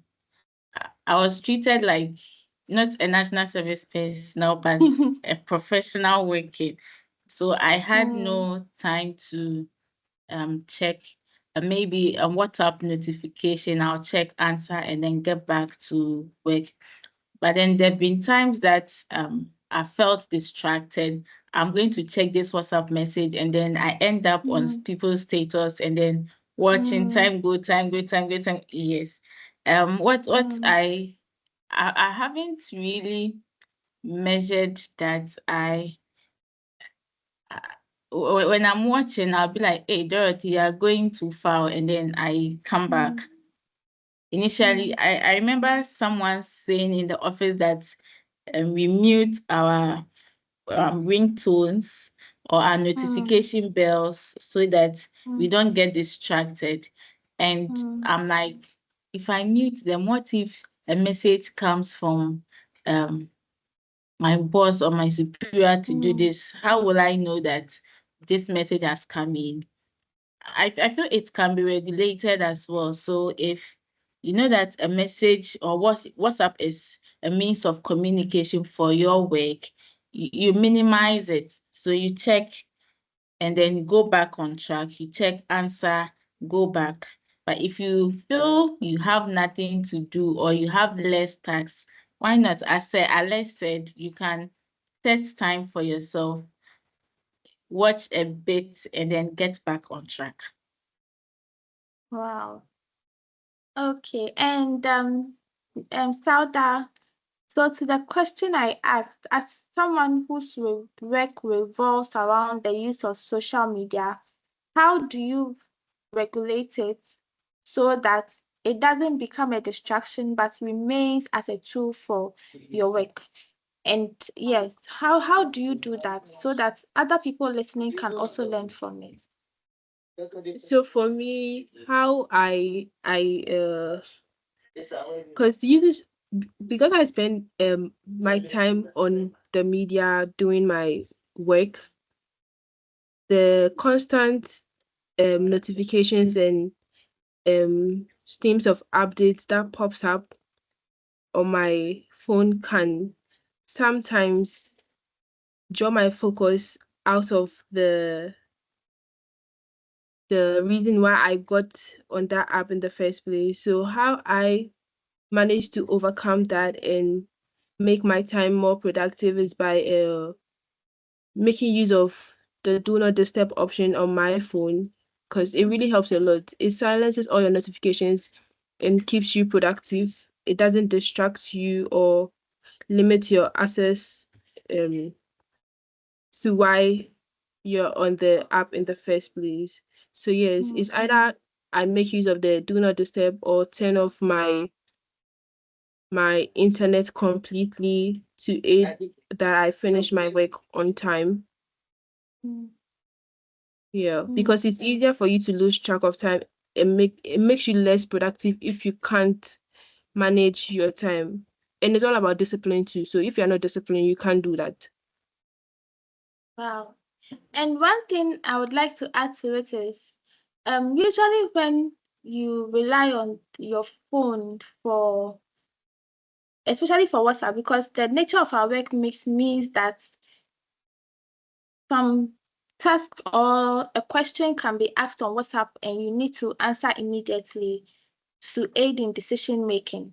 And you wouldn't want to, because of that, be checking your WhatsApp all the time to find out if a question has been asked or what. So I think one thing that helps me is having my WhatsApp on my laptop. And so when notifications come in, I am able to see that, okay, my boss has sent a notification asking this question. When the notification comes in that is not from him or from something that relates to the work that I'm doing, I'm able to easily ignore it. And then there's this thin balance between managing and then falling in the risk of completely ignoring important information that comes in. So I remember when I was learning about productivity tools for the first time, there were so many things that were suggested. Like there were some apps that you can put on your phone and it will close off some of the social media platforms you choose for it to close off for the work time, like from 9 a.m. to 5 p.m. And it only opens when it is 5 p.m. And I quickly realized that it saw WhatsApp as a social media platform. And so it was blocking my WhatsApp chats from coming in. Meanwhile, WhatsApp is also a sort of work tool. So I had to take that off and then just leave the rest like Facebook, Instagram, and other platforms that I don't really use for work totally blocked off during work hours. So I think that is also something that we can look at. And we'll be ending very soon. We have one more topic to talk about that is on mentorship for career growth. So from the perspective of us as seasoned professionals, Madam Christabel, you can talk about the benefits of mentorship that is usually overlooked, like why do I need a mentor in the first place as a new professional? Why do I even need to worry myself? And then, Mr. Alex, you can talk about how one can find a mentor for themselves, what they should look out for when looking for a mentor. Yes, Madam Christabel. So you are talking about why someone should even worry themselves about finding a mentor in the first place. If you could talk about that in 2 minutes. Okay, I'll try and put it in 2 minutes. Okay. So where you are going to, somebody is already there. I think, and also it said that once if there's been a path to a place, you don't go paving your own path. You want to get your own way to get there. So getting a mentor, it doesn't really even have to be a mentor. You'd have like a mentors depending on exactly what you want. So you can have 2, 3, because I want to. There's this area that this person has excelled in. So I'm looking at that person for this, because I don't believe you can have everything you want to be in one person. So somebody else, this person is excelling in this aspect, and I want to be there. So maybe this a good leader, I want to be there. It could be somebody is good, like technically, but the person is not a good leader. You want to be a good leader, I want to be good also technically. So then you find various people in the various sectors and places that you would admire or want to be. So for me, it's all about getting the right information and somebody who is able to guide you and give you the opportunities, and then tell you about his or her mistakes, so that you don't go also doing the same thing. So if somebody has uh, excelled, I'm sure the person has gone through some aspects of life. Okay, I did this course, but I noticed it didn't help me much. Later, I realized I had to go and do this so then you don't have to go through all that corner, but you would have it much easier. So for you, the mentee, it's easier for you if you have a mentor, somebody who is guiding you as to where to go. Else, you'll be all over the place. Unfortunately, some of us didn't start that early, because in the industry we wanted to venture into, we didn't really know anybody. We had to get there in order to find people that we wanted to learn from. Nobody in my family was a telecom engineer. I didn't have the opportunity to meet telecom engineers in school and all that. So I had to find a way of getting there and eventually getting there. But now that we especially have IIPGH, we go to school, the opportunity is there. It's even easier. It's like there's a straight route somewhere. I'm teaching, say you want to still go round the corner before you get there. And there are a lot of people who are willing to guide you. So all you need to do is get close to them, have their contact, discuss your dreams with them, and then get that help you need. So it is just beneficial to you, and also the person. The person is also impacting. So it is good that you have a mentor, somebody you look up to, somebody who will guide you in your profession, and then where you want to go.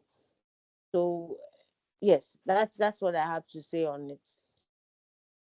Thank you so much. And Mr. Alex, what are some things that professional or a student or an intern or volunteer or whoever is stepping into the job market for the first time should look out for when considering a mentor? Okay, so thank you very much, Deborah, for that question. So if you, a mentor is definitely a very good way to kind of accelerate your career, a very good way to learn a lot about, the ecosystem in which we work. Now, if you're looking for a mentor, you need to choose someone who has a similar career you'd like to go through, or someone you value because of maybe the way he works, or someone who has something that you basically like to learn. So as Christabel said, you might have multiple mentors. You might have a mentor on technology, a mentor on soft skills, etc., etc. So that's one of the things that you want to know. But you also have to, as a person, has to sit down to consider why you're looking for a mentor. So what you want the mentor to help you to achieve? Because when you know that, then of course you can also find the right person, right? And you also, when you know that, you make it easier for the mentor, because you can go to the mentor and tell him, look, I want you to help me to become very professional at creating emails, for example, right? Or at prompting AI. So it's very specific. It's not just, I want a mentor. What do you mean a mentor for? You need to really have a mentor for someone. And when you find a mentor, you need to basically, one, be open to his feedback. And I hope that the mentor's feedback is constructive, is objective. So when he doesn't tell you that this is not good, but he tells you, okay, this and this and this are the reasons why I think it's probably better to do it the other way, or to go this route rather than the other route. So that's more objective, because you get to know the reasons. But also, from your perspective as a mentee, you also want to respect the time of the mentor. So you want to become prepared for the meetings that you have with your mentor, and you want to take his advice seriously. So you want to know what is needed for what you need to do for you to be able to successful, right? And then last but not least, it's also best to be a mentor yourself. So you try to mentor someone so that the cycle actually goes on. So these are some of the points in 2 minutes that I think are worth considering. Wow. I hope we are learning. I hope you are not just listening and then it will go, as my mom would say, to go through a year, come out the other year. I hope it's something that we are really noting down. We are noting down the points that we are picking up so that we execute it later, because learning without execution is not beneficial at all. So to Dorothy, I want you to consider 2 situations where you had a form of mentorship, how it's helped, and then another situation where you had no mentor and how, whether you struggled or there was no change at all. And then use that to advise from the perspective of an employee the benefit of mentorship. Okay. So I'll start with the benefit. Mm. I remember when I was about finishing national service, I told my mentor I'm going back to school to do my master's. And then he was like, right now you're going back to school. You should wait and then gain more experience for about 3 to 5 years. And then when you're going to do your master's, you know what area to do your master's.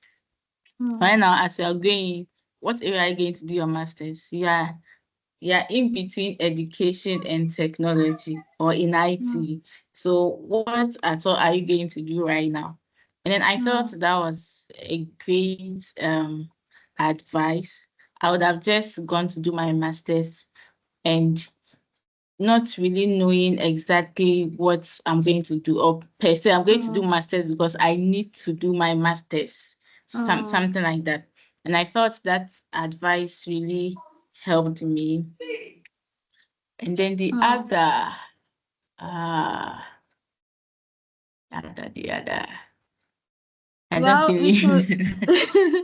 So it's having that a mentor at that point really helped you make a decision and prevented you Sure. from probably making a mistake to go and do a master's in a course that you may not even end up using, and you may have ended up wasting your time and your money, or even opportunities that you would get whilst working. So I think Exactly. that is one thing that I'm picking from there. And then from you, Sauda, have you received mentorship of some sort, and how has that helped you?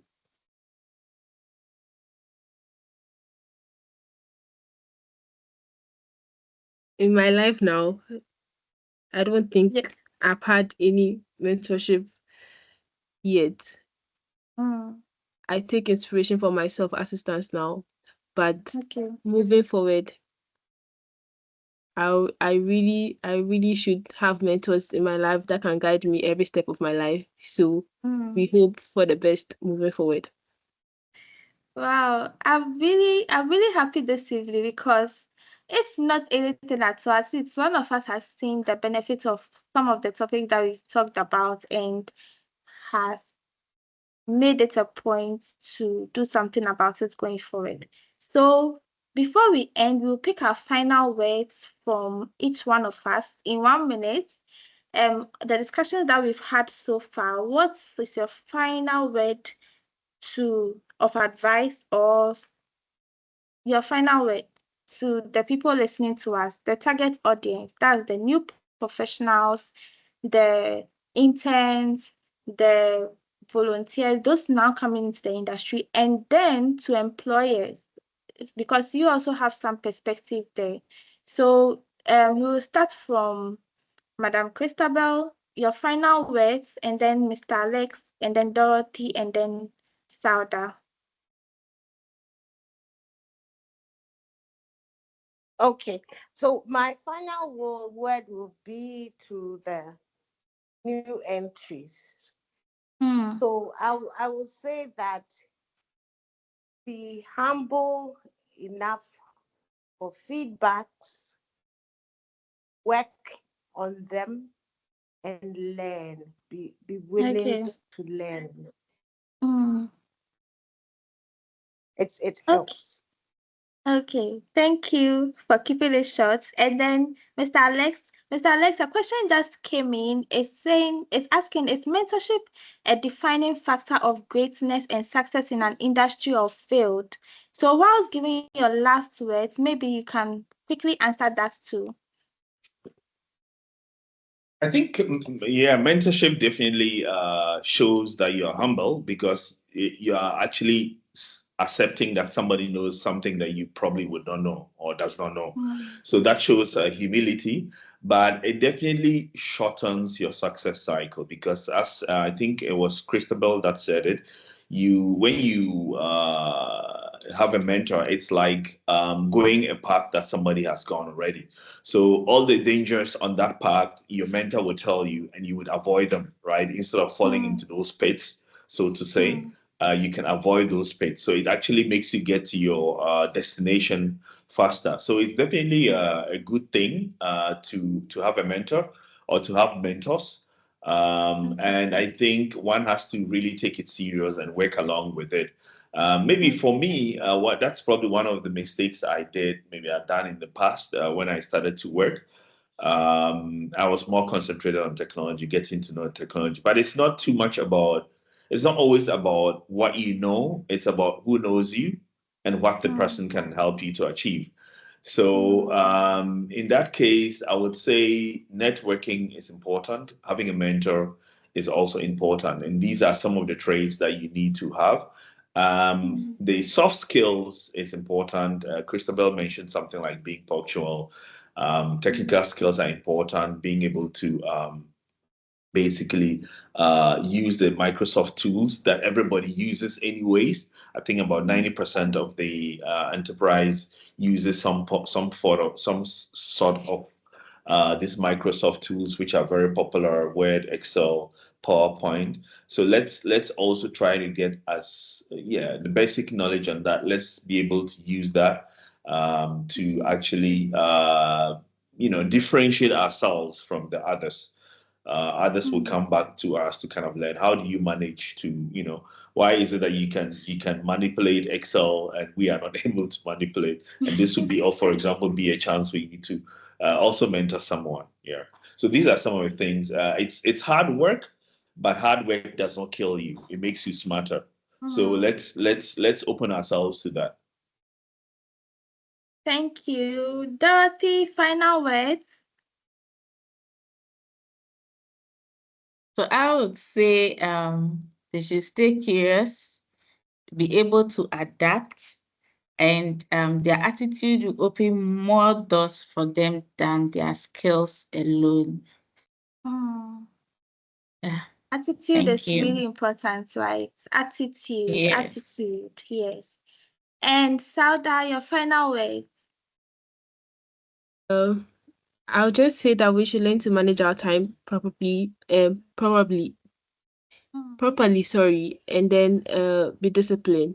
All in all, if you are disciplined, you'll be productive more. Yeah. Okay.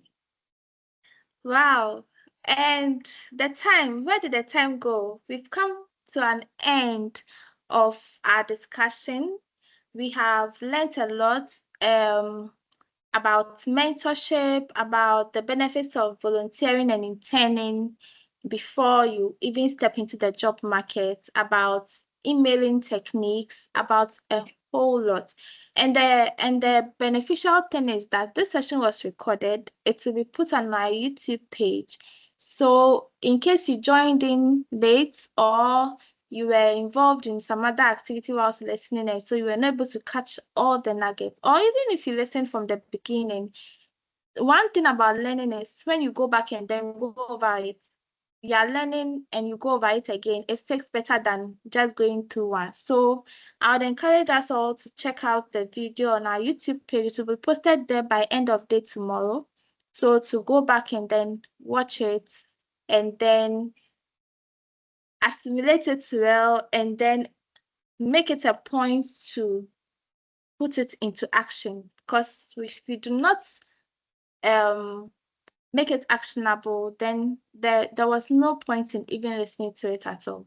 And many thanks to our guests for the time that you have dedicated to this evening session. We are so much appreciative. Madam Christabel, thank you so much for your insights and your time. Mr. Alex, thank you so much for all the nuggets that you hit us with. Madam Dorothy, thank you so much for your insights and sharing your experiences. And then Sauda, thank you so much for your time here and coming in.